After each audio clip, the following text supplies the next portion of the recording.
public with the position that divestiture is not the only option. When I was at the Phenom conference, not this past year, but the year last year, there was a real concern about local voices engaged in the process, and so that's why Minister Gravel has set up a Minister's Advisory Committee, so we're working on that. When I was the Minister of Transportation, we talked about the possibility of Metrolinx being taking an active role in the future of transportation and industry in the north. So all of those fronts are things that we are working on, and my objective is that we have a strong transportation strategy for the north. It's not acceptable to me to suggest that we can just have a haphazard approach to the needs of people getting around in the north, and that's the northeast and the northwest. So the minister is very engaged on this, and as I say, the latest position is that divestiture may not be the only option, and he's fully engaged with the advisory committee on that work. Can I have a follow-up to that? Yeah, I was just curious, with the Greater Toronto Area and the Metrolinx 1% sales tax, would that be a possibility for province-wide? And if so, would that tax be able to be contributed to building northern transit?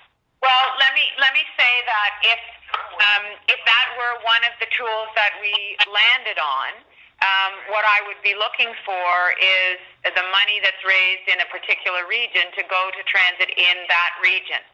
So we're not going to be asking people in North Bay to be paying for transit in the Greater Toronto Hamilton area. But we also put in place in the budget a $100 million ongoing and permanent fund for roads and bridges, for infrastructure in northern and rural communities. And that's something that I had heard about literally for years, that municipalities were looking for predictable funding for roads and bridges and infrastructure. So while we're looking at a dedicated stream for transit, we're also recognizing that there are broader infrastructure needs across the province. So I just had a quick follow-up to the ONTC question. It's been 15 months for the employees at the ONTC who have been waiting for some kind of resolution, and they just want to know how close the situation is to being resolved, whether it's retained or sold. Yeah, so I don't know if you're asking specifically about the ONTC union discussions, because I can't comment on exactly where those conversations are at, but I can tell you I've been in this office since February, and this is a file on which my staff has been actively engaged. The minister has made changes. As I said, he's put in place an advisory committee, and he's moved our position in terms of divestiture, and he knows the concerns, and he's listening to the local concerns, and I think people would want to see us get that right, and would want to see us look at all the options before we move ahead on a plan that might be detrimental to the overall transportation strategy in the north. And just a quick second question. Your transition team has wrapped up its work, and we're wondering if former MPP Monique Smith is being encouraged to run again in Nipissing. You'll have to talk to Monique. Okay, thank you. Okay, thanks very much.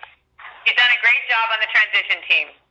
Premier, I have a couple of questions in terms of, you said that you like where Ontario is going. Northern Ontario is very much a large part of that. And I have two questions in regard to that.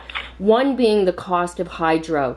We understand that hydro costs are killing businesses up here. What can be done for that? And also, I want to know what your standing on film production is. And will we continue to see in Northern Ontario the grants and tax breaks given to these production companies to come up and grow this industry? So we're very committed to the cultural industries, and in fact, in our budget, we put in place a $45 million fund for $45 million fund. So I believe that the cultural industry is extremely important to the province as a whole. So we have no intention of undermining that. We have in place the Ontario Clean Energy Benefit. We have the Northern Industrial Electricity Rate in place, and both those are designed. The Northern Industrial Rate is designed to support manufacturing, to support industry in the north. So we've recognized that there is a concern. The industry that I have spoken to in the north, electricity is one factor, but there are other factors that we need to pay attention to. The need for skilled labor, making sure that we have the right skills, that young people have the right skills so that they can actually take the jobs that are available. Support for research and development. So those are all things that we are paying attention to, and you're absolutely right that industry in the north is a big part of Ontario's economic future. And then we'll go to the net news. And can I just add that there's a particular support in the budget, the capital cost allowance, the ability for businesses to write off their capital costs sooner. We've continued that. We've harmonized that with the federal government mechanism, and that is designed to help manufacturing specifically. What can be done in Northern Ontario to address the issue of alcoholism and drug abuse?